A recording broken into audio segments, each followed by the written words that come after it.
যে কদরের রাতের সময় হলো সূর্য অস্ত থেকে শুরু করে ফজর হওয়া পর্যন্ত। দিন রাত কত ঘন্টা হয়? 24 ঘন্টা।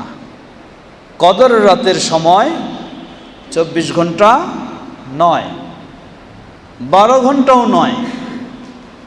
সূর্য অস্ত যাওয়া থেকে ফজর হওয়া পর্যন্ত হতে পারে 10 ঘন্টা, হতে পারে কিছু কম বেশি।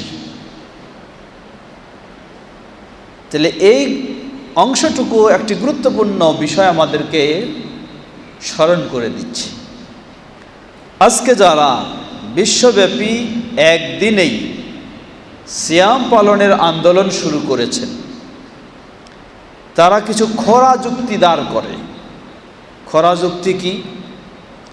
তারা বলে যে মানুষের জন্য কদরের রাত কয়টা?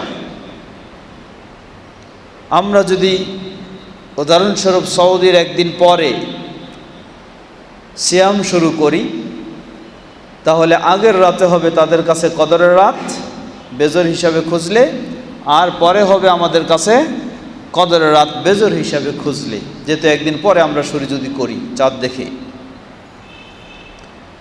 তারা যুক্তি দেয়, বলে যে এটা কিভাবে সম্ভব? তাদের একদিন কদর হবে আর আমাদের আর একদিন কদর হবে। এ কথাটি জঘন্যতম অপরাধ। অপরাধ একদিক থেকে যে আল্লাহ সুবহানাহু ওয়া তাআলার জন্য বিশ্বের মানুষদেরকে ভিন্ন ভিন্ন রাত নয়, শুধু 100 রাতেও কদরের রাত দেওয়া আল্লাহর জন্য কোনো অসম্ভব নয়। আল্লাহর জন্য সব সম্ভব, কোনো অসম্ভব নয়। সুতরাং মক্কাবাসীর জন্য এক রাত হতে পারে, বাংলাদেশিদের জন্য আরেক রাত হতে পারে, আমেরিকার মানুষদের জন্য আরেক রাত হতে পারে। কারণ মক্কার আগে আমেরিকার মানুষেরা চাঁদ দেখে, মক্কার মানুষেরা আমেরিকার চাঁদ নেয় না। বাস্তব প্রমাণ জানলেও মক্কার মানুষেরা বর্তমান, মক্কা মদিনার মানুষেরা আমেরিকার মানুষের চাঁদ নেয় না। তাহলে আমেরিকার মানুষ কি করবে? আমেরিকার মানুষেরা তারা চাঁদ দেখে মক্কার একদিন আগে সময়ের দূরত্বের কারণে। তাহলে তারা মক্কার একদিন আগে সিয়াম শুরু করে। মক্কার একদিন আগে যদি তারা সিয়াম শুরু করে, তাহলে নিশ্চয়ই তাদের কদরের রাতটা হবে মক্কার মানুষের একদিন আগে। আর বাংলাদেশের মানুষদের একদিন আগে মক্কার মানুষেরা শুরু করে, তাহলে তাদের রাতটা হবে বাংলাদেশের মানুষের আরেকদিন আগে। তাহলে কয়টা হয়ে গেল? 3 রাত। এখন যারা বলে যে বিশ্বব্যাপী একই দিনে করতে হবে, একটা খরা যুক্তি দাঁড় করে যে কখনো এটা হইতে পারে না যে এক এক জায়গায় এক এক লাইলাতুল কদর। লাইলাতুল কদর তো একটাই, কিভাবে এতটা হবে? এই বলে যে সুতরাং গোটা বিশ্বব্যাপী একদিনই সিয়াম পালন করতে হবে লাইলাতুল কদর পেতে হলে, না হলে অন্যরা পাবে, আমরা পাবো না। আমরা বলবো এটি একটি তাদের খেয়ালি চিন্তা, তাদের একটি অবাস্তব চিন্তা। যদিও গোটা বিশ্বের মানুষেরা একদিনেও সিয়াম পালন করে, তবু কিয়ামত পর্যন্ত একই সময়ে লাইলাতুল কদর কখনো পাবে না। কিয়ামত পর্যন্ত পাবে না, এটা পাওয়া সম্ভব নয়, অসম্ভব বিষয়। বললেন কেমনে অসম্ভব? আমরা এই আয়াতে আল্লাহ স্পষ্ট করে দিলেন লাইলাতুল কদরের সময় হলো কখন? সূর্য অস্ত যাওয়া থেকে শুরু করে কখন? ফজর হওয়া পর্যন্ত। আমেরিকায় যখন সূর্য অস্ত যায় ফজর হওয়া পর্যন্ত, বাংলাদেশে কি কিয়ামত পর্যন্ত রাত পাওয়া সম্ভব হবে? কখনো সম্ভব হবে না। আমেরিকায় যখন সূর্য অস্ত যায় ফজর হওয়া পর্যন্ত, এই সময়টুকু বাংলাদেশে সম্পূর্ণ দিন, সম্পূর্ণ দিন। তাহলে একই দিনেও যদি সিয়াম পালন শুরু হয়, তবু একই সময়ে কোনো দিন লাইলাতুল কদর পাওয়া সম্ভব হবে না, কিয়ামত পর্যন্ত হবে না। এটাই আল্লাহর নিয়ম, এটাই আল্লাহর নিয়ম। সুতরাং এগুলি বকার বুঝ ছাড়া আর কিছুই নয়। এটা মানুষকে বকা বানায় কিছু বুঝ দেওয়া যে একদিনে আমরা লাইলাতুল কদর বিশ্বব্যাপী খুঁজব, এটাই বাস্তব, ভিন্ন ভিন্ন দিনে হবে, এটা সম্ভব নয়। এটি একটি বকার বুঝ ছাড়া কিছুই নয়। একই দিনে বিশ্বব্যাপী চাঁদ সিয়াম শুরু করলেও আমেরিকার মানুষেরা যেই সময়ে লাইলাতুল কদর খুঁজবে, বাংলাদেশের মানুষকে আরেক সময়ে খুঁজতে হবে, ওই সময় সম্ভব নয়। তাহলে হইল কিটা? একই দিনে সিয়াম শুরু হলেও ভিন্নজন ভিন্ন সময়ে লাইলাতুল কদর তাকে খুঁজতে হচ্ছে, একই সময় নয়, সম্ভব নয়। এই জন্যই আমরা বলবো যে যেভাবে সিয়াম পালন হচ্ছে চাঁদ দেখে, কোনো সন্দেহ নেই এটি অবশ্যই শরীয়ত সম্মত এবং এটি অবশ্যই বৈধ। লাইলাতুল কদর ভিন্ন ভিন্ন দিনে ভিন্ন জায়গায় হচ্ছে, এটি একটি বলা যায় অযৌক্তিক দাবি, যুক্তি দাবি করে এক করতে চাওয়া, এটি তাদের একটি গজামিলের আশ্রয় নেওয়া ছাড়া আর কিছুই নয়। এই কোরআনের আয়াত বলে দিচ্ছে, ঠিক তেমনইভাবে হাদিসও আসবে, যে হাদিসটি সুস্পষ্ট হাদিস সহিহুল বুখারীর, ইন্নাল্লাহা তাবারাকা ওয়া তাআলা ইয়ানজিলু ইলা সামাঈদ দুনিয়া হিনা ইয়াবকা সুলুসুল লাইলিল আখির। আল্লাহ সুবহানাহু ওয়া তাআলা পৃথিবীর আকাশে আল্লাহ সুবহানাহু ওয়া তাআলা অবতরণ করেন কোন সময়?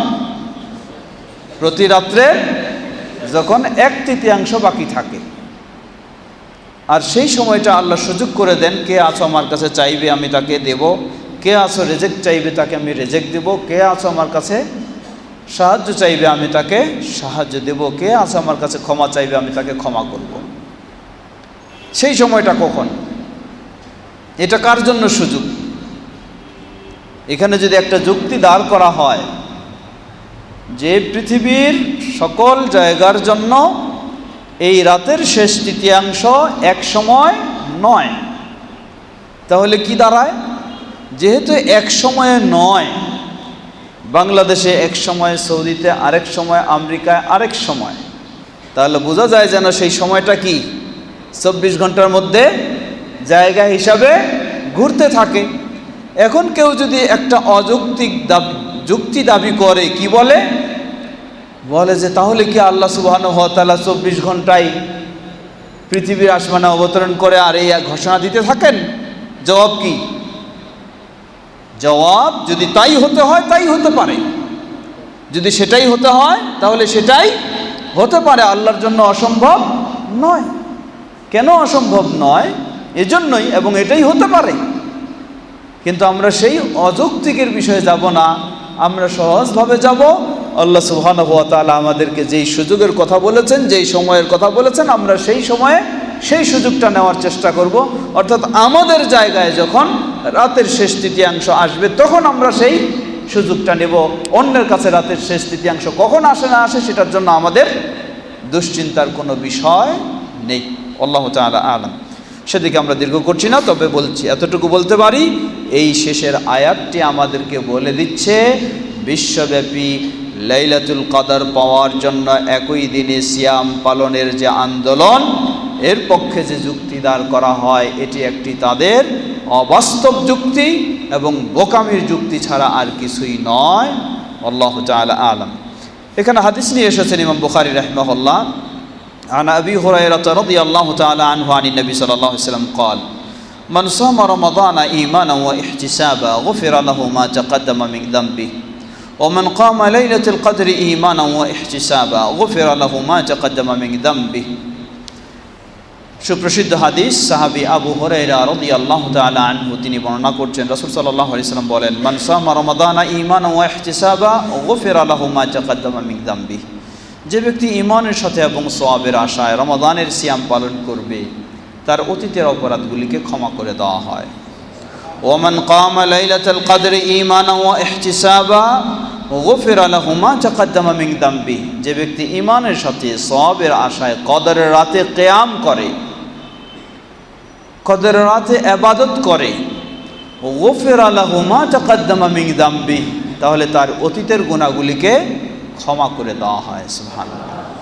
তাহলে এটি কদরের রাতের বিশেষ মর্যাদা, কদরের রাতের বিশেষ ফজিলত। এ মর্মে আরও কিছু ফজিলত, সবচেয়ে বড় ফজিলত হলো এটাই যে কদরের রাত, এরপর গুনাহ মাফ হওয়া বা ইত্যাদি, এই ধরনের কিছু আরও বিষয় রয়েছে। এই আয়াত বা এই সূরাটি নাজিল হওয়ার প্রেক্ষাপটকে কেন্দ্র করে কেউ কেউ বলে থাকেন বা কোনো কোনো মুফাসসিরগণ এই বর্ণনাগুলি নিয়ে এসেছেন, যদিও সেই বর্ণনাগুলির মাঝে কিছু দুর্বলতা রয়েছে, যে পূর্ববর্তী উম্মতের মানুষেরা তারা দীর্ঘ আয়ু পেয়ে থাকে, 100 বছর, 200 বছর, 300 বছর, 400 বছর আয়ু পেয়ে থাকে, সেই দীর্ঘ সময় তারা আল্লাহর ইবাদত করার সুযোগ পায়। কিন্তু আমাদের এ উম্মতের আয়ু হচ্ছে, আল্লাহ রাসূল সাল্লাল্লাহু আলাইহি ওয়াসাল্লাম বলেন, আমারু উম্মতি মা বাইনা 60 ও 70, আমার উম্মতের মানুষদের আয়ু হচ্ছে 60 থেকে 70 বছর। তারা তো এত ইবাদতের সুযোগ পায় না। এর প্রেক্ষাপটেই আল্লাহ সুবহানাহু ওয়া তাআলা এই সূরা নাজিল করেন। এমনই কিছু বর্ণনা রয়েছে, কিন্তু সেই বর্ণনাগুলি নির্ভরযোগ্য নয়। যদিও আমরা সেই দিকটাও মনে করি, তাহলে আল্লাহ সুবহানাহু ওয়া তাআলা এর মাধ্যমে আমাদেরকে বলা যেতে পারে দীর্ঘদিনের ইবাদতের সওয়াব লাভ করার এই কদরের রাতের মাধ্যমে আল্লাহ সুবহানাহু ওয়া তাআলা আমাদেরকে সুযোগ করে দিয়েছে।